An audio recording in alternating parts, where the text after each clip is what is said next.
कुछ समय पहले मौका मिला आपसे मिलाप का। आपकी जिंदगी सादगी देखकर हम सारे बहुत प्रसन्न हुए। नागपुर भी जाने का मौका मिला और इच्छा यही होती है कि जहां भी जाएं वहां से कुछ ना कुछ सीख के लाएं। आपने सेवा की बात की, सेवा भावना की बात है। हम आमतौर पे समझते हैं कि किसी धर्म स्थान के ऊपर जाकर कुछ करना वो सेवा है। जो भी काम आप निष्काम होके करेंगे वो आपकी सेवा बन जाएगी। किसी का सहारा बने, किसी का दुख दर्द बांटें, ये जरूरी नहीं है कि सिर्फ किसी धर्म स्थान पे ही जाके, जहां मर्जी। और ये कार्य बहुत अच्छी तरह से आप सब निभा रहे हैं। देश में जब भी कोई ना कोई मुश्किल आती है तो सबसे पहले आप वहां खड़े होते हैं। तो इसलिए हम लोगों को तो सीखना चाहिए। जहां तक परमार्थ की बात है,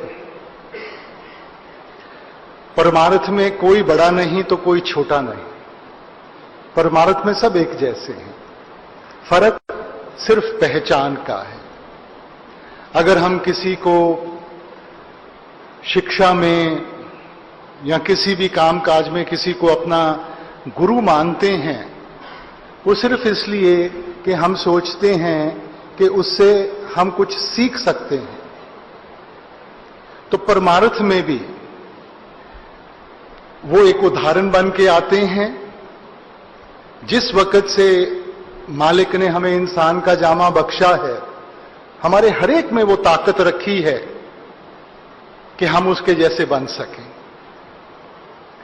अब क्योंकि निचली जूनियों से आए हैं, अभी निचली जूनियों के प्रभाव हमारे पे हावी हैं, इसीलिए ये काम क्रोध मोह लोभ से अभी हमें उलझना पड़ता है।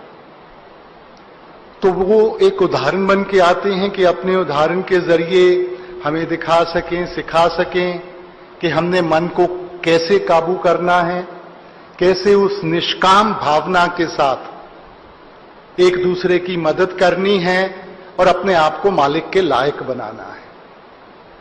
इसलिए परमार्थ में मालिक ने रूहानियत की दौलत सभी में रखी है। भीखा जी एक महात्मा हुए हैं। आपने फरमाया था, भीखा भूखा को नहीं, सबकी गठड़ी लाल, गिरह खोल नहीं जानते, ताते भय कंगाल। कि मालिक ने तो सबको रंग में रंगा हुआ है, किसी भी मजहब के हो, किसी भी धर्म, मालिक एक है। और भक्ति एक की करनी है। हम अनेकता में फंस गए और अनेकता में फंस के हमने इतने मजहब, इतने धर्म, पता नहीं, जब से इंसान होश संभालता है सब कुछ बांटना शुरू कर देता है। हमने अपने आप को जात पात में बांटा, मुल्कों में बांटा, मजहबों में बांटा, और यहां तक वो मालिक जिसको कोई बांट नहीं सकता, हमने तो उसको भी बांट के रख लिया। इसलिए अगर सच्ची भावना होगी, अपने अंदर प्रेम और प्यार जागृत करेंगे, दूसरों की मदद करेंगे, मालिक की जरूर बख्शिश होगी। और उसकी बख्शिश के साथ हम सिर्फ अच्छे सेवक ही नहीं बन सकेंगे, मगर उसके लायक भी बन सकेंगे। उसने, जैसे हम आम कहते हैं ना, इंसान का जामा बख्श के पासपोर्ट तो सभी को दे दिया।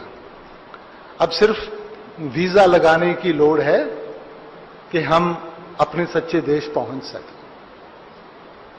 और ये होगा जब आप एकजुट होकर उस सेवा में लगेंगे, जिसका पहले ही आप इतना अच्छा उदाहरण हैं। जब मैं नागपुर में गया तो मैंने इनकी रहनी देखी, इनका कमरा देखा। हमें तो बहुत कुछ है इनसे सीखना।